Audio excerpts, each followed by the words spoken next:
Hi, I'm Dr. Dave Janda, and please welcome to our Operation Freedom platform, WeThePeopleProcessing.com. You know, are you tired of being threatened to be canceled just because you have a company focused on liberty and freedom?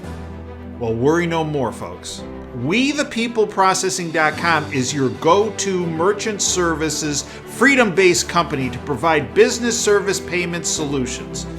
We the People Processing provides their clients a cancel culture-free platform which is domestically based. They provide competitive rates, no contracts with next-day funding, a fully vetted and like-minded financial infrastructure, and full support for integrations, implementation, and e-commerce efforts.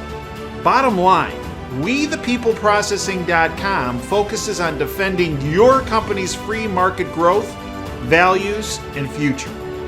Check them out at www.WeThePeopleProcessing.com. Once you're on the site, enter in password Operation Freedom or call 855-499-2024. That's WeThePeopleProcessing.com. Then, when on the website, enter Operation Freedom as your password or call 855-499-2024.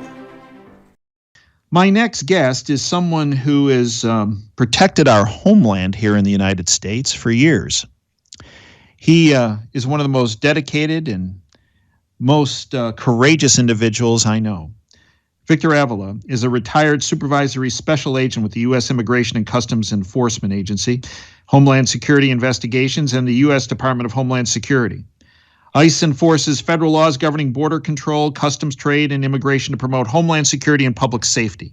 Victor has been recognized by ICE and HSI for his exemplary service and professional accomplishments while serving as a special agent. Victor has been integral in dealing with international complex criminal investigations related to narcotics trafficking, arms trafficking, human trafficking and smuggling, financial violations, commercial fraud, and counterterrorism. While on an official assignment in Mexico, Special Agent Avila suffered multiple gunshot wounds and survived a violent ambush by the Mexican Los Zetos drug cartel, where Special Agent Jaime Zapata tragically lost his life. I encourage you to get the book, Agent Under Fire, agentunderfirebook.com. Victor, although he retired from ICE, Victor never retired from protecting your liberties and your freedoms and for trying to do everything possible to minimize the negative impact of what's happening on our borders, and in particular the southern border. I mentioned upon his last visit here with us that he was running for the Texas Land Commissioner. You can go to his website, Victor Avila, A-V-I-L-A, Victor, V-I-C-T-O-R, Avila, A-V-I-L-A, T-X, like Texas, TX.com. It's my honor to welcome back my friend, Victor Avila. Victor, welcome back to the Operation Freedom platform. Dr. Dave, thank you so much for having me back, and it's always glad to be with you. There's a lot to share with you today. Well, let's go there, because you were just down on the border again, risking your life. Educate our listeners. What's really happening that the bought-off lamestream fake media and the Biden administration and the globalist thugs do not want people to know about? I'm at the border right now. I'm in Brackenville, Texas, in Kenny County, on the border. I came down here for a campaign stop, but not so much to talk to the campaign stop, but to talk to the people and the ranchers and the real stories of what's happening here on the border and continue to occur under this open border system, under this regime. Let me tell you a story that was shared by a rancher to me last night personally. Was driving on their ranch. There was a person on the road. He thought it was a dead body, an individual, a male is on the road. He gets off to check on him, goes to him, and the person is faking it, has brass knuckles on, and starts beating up the rancher, and 5 other illegal aliens jump him. They carjack his truck. He happened to have his rifle slung on him which is what ended up saving his life. They run to his truck, steal it. He shoots off a couple of rounds with his rifle. They get scared and run off into the brush. That is what's happening here at the border almost on a daily basis. We have a soldier was killed yesterday here in Brackenville, near Brackenville, Texas. It was an accidental shooting, and I'll make that clear. It was an accidental shooting of a Texas National Guardsman. Something went wrong in the vehicle when they a handgun and killed the soldier. But here's the problem: we've already had 6 deaths of our National Guardsmen, 4 of them due to suicides. We talked to the border agents yesterday, and they were crying, Dr. Dave, crying of the anger. Tears are coming out of their eyes because of their inability to enforce our own U.S. immigration laws and federal laws, because the Biden administration would not allow them to do it. They are beyond demoralized. And this is what I bring. This is why I'm running for this important office of Texas Land Commissioner. I want to help. I want to bring in the state, and we will do an enormous amount of difference in securing the southern border once and for all. We're speaking with Victor Avila. Victor Avila TX, like Texas TX.com. So Victor, let's this came out this week.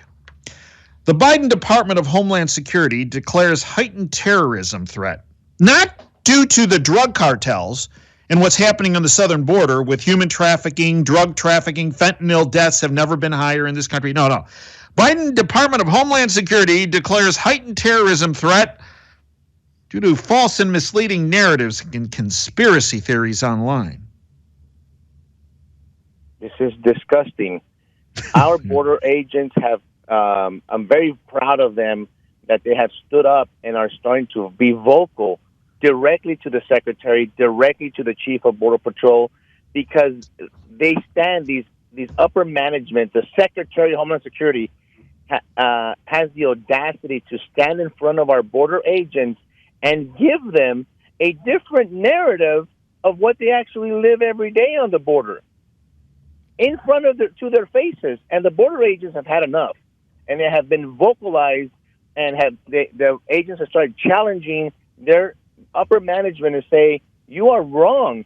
The reason we are in the position and the situation that we're in is due to you, is due to this administration, is due to the Department of Homeland Security and the Biden administration allowing this to happen and ignoring our laws, ignoring Title 42, ignoring Remain in Mexico policy. And I'll tell you this, I was in El Paso, Texas this past week, and I boarded an airplane from El Paso, Texas to Dallas-Fort Worth with 12 illegal aliens, single adult males, all military-age males, all boarded without an identification, which is something I couldn't do, on the same airplane. This is what we're allowing to come into the rest of the United States, not just Texas. And believe me, I'm getting a lot of donations and support from outside of Texas because they're going everywhere, and people know that we need to secure and do something with Texas because they're coming to you in Michigan. They're coming to every part of our country. These individuals are unskilled, and we have no idea who they are. They're not vetted properly, and they're coming. And they're not. And Victor, as you've pointed out, they're not tested from a medical standpoint. Oh no medical, no forget. None of this applies to none of our laws, none of our policies, none of our mandates apply to the illegal aliens. They only apply to U.S. citizens. I was just a few weeks ago in downtown McAllen, Texas. In this, you know this place well, Catholic Charities. It was raining, it was storming, it was super cold, and they would not allow the U.S. citizen homeless outside. They were outside. I was talking to them. One of them, a veteran. They would not allow them in to seek shelter for the night because of the cold weather and the rain, and would not feed them. But right in front of me, they allowed Haitians, Africans, and Venezuelans illegally present in our country to go inside. And the owner, one of the owners of Catholic Charities, specifically came outside and said, these U.S. homeless individuals and veterans will not come in. This is upside down and backwards. As you can imagine, my blood was boiling. And that's why I'm running for this office as well, because this office oversees veteran benefits, and I'm going to put an end to it. Well, let's talk about that. Let's talk, because you're right. With that position, the Texas Land Commissioner position, you have extraordinary power to have a huge impact on the border. So first of all, Victor, I know the answer, but I think people need to hear it that are unaware. Who's the current Texas Land Commissioner? So it's the current is George P. Bush, who vacated the seat. It's an open seat because he's running for Texas Attorney General. Okay, wait. So George P. Bush is the current Texas Land Commissioner. And would that be the same George P. Bush Texas Land Commissioner that allowed the Chinese to buy thousands and thousands of acres of Texas land near the border? Would that be the same one? That's exactly correct. 140,000 acres just a little south of where I'm talking to you right now. Well, he's just a chip off his old grandpa's globalist shoulder there, isn't he? So, Victor, let's talk about, you have a primary coming up. When's your primary? Early voting starts on Monday, and March 1st is our voting day. And every one of our listeners can support you by going to the website Victor Avila, A-V-I-L-A, Victor Avila, TX, for Texas, TX.com. Okay, Victor, you win the primary. You go to the general. You win the general election. Okay, now, what are the first, 2, 3, 5 things Victor's going to do to turn this whole boat around? Immediately, I head back to where I'm actually at right now. I come with the official capacity of making the changes with not just our state-owned land. Believe me, we have 13 million acres of it, and a lot of it along the southern border. I will identify those lands and then go back to the landowners, these ranchers. By the way, it is out of control with them. They're losing their livestock, the destruction of their properties, a lot of issues. They want to donate their land. We're going to do the negotiations. We're going to, whatever land they want to give, whatever land they want to lease, whatever, we're going to do that. We're going to do the assessment, and we're going to start putting up barriers. Not just fences or walls, whatever you want to call them, but infrastructure, roadways, lighting, technology, because every part of this border is very different. It's not the same where I'm here right now versus El Paso, Texas, Hudson County, and versus up in McAllen. So I know the border very well. We're going to identify those strategic points of entry. What's happening now, Dr. Davis, there's a lot of good law enforcement happening on the side of Texas. We have Texas troopers. As I stand here talking to you, they're patrolling up and down Highway 90. But they're taking care of the people and the illegals that are already in the country, in the state of Texas. It's too late. We need to do something to stop the flow of them coming in the first place. That's number one on my list. Second is veteran benefits. I will build a facility, and I've already talked to people in Laredo, Texas that have facilities that are already built and buildings to process our veterans that need to come off the street, that need their paperwork in order, that need an identification. They need some kind of help. I'm not talking about the VA here. I'm not talking about housing. I'm talking about processing to get them into the VA system and get them through this correct path. I'm tired of seeing illegal aliens processed. We've been processing those for a long, long time. I want to see facilities for our own citizens, for our own veterans to be taken care of. And those are the first orders of business when I become land commissioner. So you're right now on the border, Victor. I am. I imagine you probably saw Kamala Harris, who's the border czar. I imagine you've seen her about a couple hundred times down there, right? Well, I'm glad you brought that up because she's nowhere to be seen. But let me tell you, I'm glad you reminded that this is what I'm going to do as land commissioner. I will take whoever ends up being our lieutenant governor and our governor, I'm taking them to Mexico. We're going to have a little chit-chat over there. By the way, today I just read in the paper, USDA blocked all export of avocados from Mexico into the United States on the day of the biggest sale of avocados because of the Super Bowl. And you know why? Because one of our inspectors that was down there in Michoacan, Mexico, inspecting the avocado was threatened by the cartel, by the Cartel Jalisco New Generation. This is the reality that I want people to understand that the cartels are even involved in the avocado trade. They're involved in the oil and gas from Mexico. And I'm kind of glad that this came up and the blocking. I will do more of that, but I will get with Mexico and engage them because no one is doing that. And I will do that with the lieutenant governor and the governor because they are responsible for a lot of this coming through their country as well. You know, Victor, I mentioned in your introduction that your partner, Jaime Zapata, died, murdered by the cartels. You were essentially left for dead by the cartels, so you were shot up as well in the same attack. Many people say, Victor, that the drug cartels are so powerful at this point, there's nothing that can be done to rein them in. Do you believe that's the case? Absolutely not. I disagree with that. What's happening is that nothing is being done.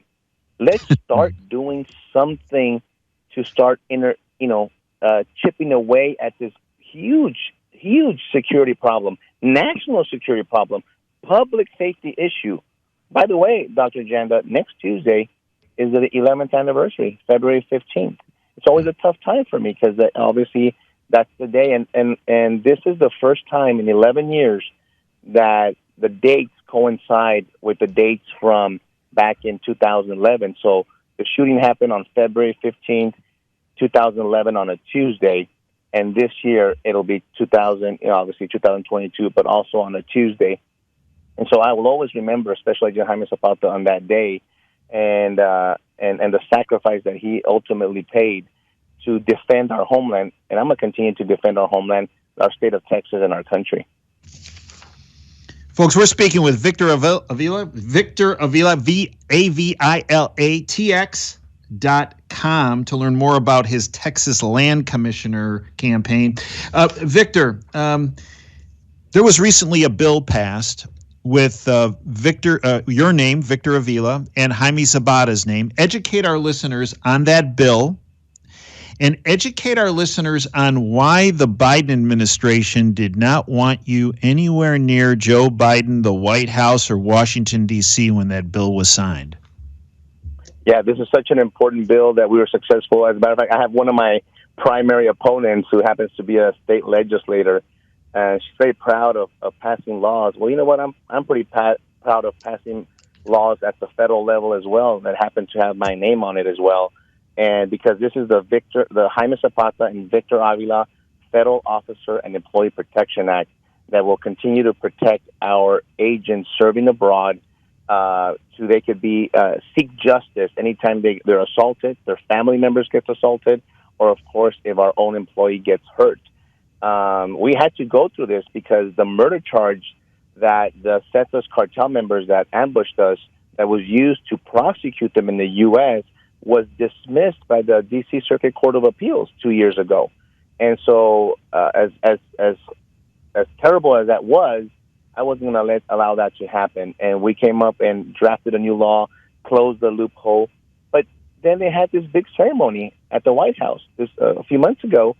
And they said, Victor, stand by. Will you come over? I said, yeah, I respect the office of the presidency. I will go and observe the president sign this bill into law, and the Zapata family as well. Well, the invitation never came from the White House, and we were not invited. And I think you know the answer why is because of everything that we've been talking about in this interview.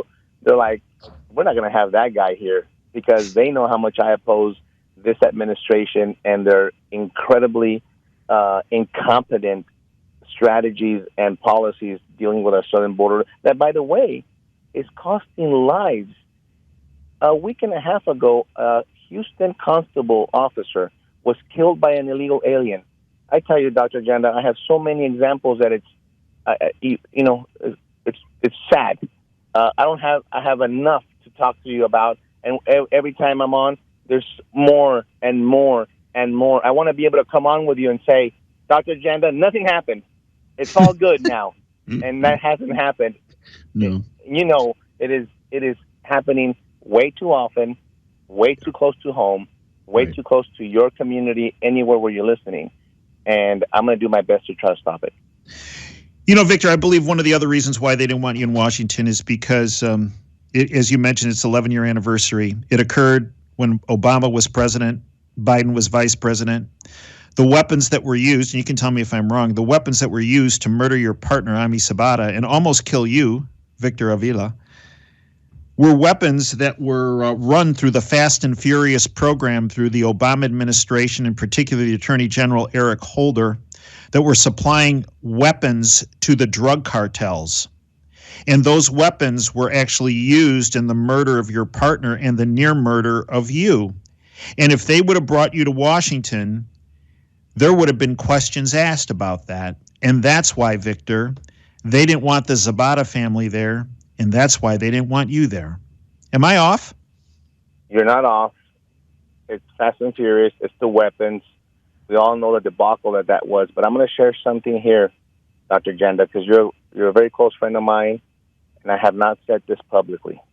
And I'm going to say it to you here. And it's the first time I'm going to say it because I just learned this a couple of weeks ago, and it's very disheartening information. I have no way to prove it. It was brought to my attention, but it might answer a lot of questions. The equipment, you know that the ambush happened when we went to go pick up this equipment from our agents from Monterrey to Mexico. Mm-hmm. Well, I was told by a source, by a close source of mine, that the boxes it did not contain what I have always thought that they contained was this electronic surveillance equipment and tracking devices, you know, for law enforcement purposes. Mm-hmm. That, in fact, these boxes were the personal boxes and personal belongings of the ICE attaché in Mexico City. In other words, we went to go pick up his stuff, his household goods. And you were told that it was something that to be utilized against the cartels, when in fact you were misled. You were, and in fact, Victor, it's my, if I remember correctly, you particularly voiced concern about the mission because of where you would be going and the route that you'd be taking, that you were potential setups. All of it. I challenged all of it because it just seemed wrong. We didn't work and operate this way in Mexico. We had operational programs, operational reports, a lot of things that we had to take care of. And when this was sprung on me at the spur of the moment on Valentine's evening, there wasn't the opportunity to do what we had to do, the escorts, the police, either federal, Mexican police, or military to help us and escort us. None of that was given to us. But now I hear that's possibly that the boxes had nothing to do with anything official, that we were sent on a personal errand to go pick up my stuff from my house. Victor, could it be that you were being set up? You and your partner were being set up to be taken out? I don't know. After hearing that, I have nowhere to prove it. I'm going to try to get some answers, but it believe me, it's been a couple of weeks that I've heard that information, and I'm still processing it because it is. I don't know what the word is to describe it. Disgusting to hear that. The person that shared with us is a very credible law enforcement person. And if that is true, can you imagine the Department of Homeland Security and ICE having to answer that, in fact, we were sent on this dubious and put on this mission, like you said, maybe intentionally, because we wanted to bring this guy's furniture or whatever was in the boxes? Victor, on this program, I never have politicians. You are an American hero who's running for an office to help every American in their freedom and their safety and their protection.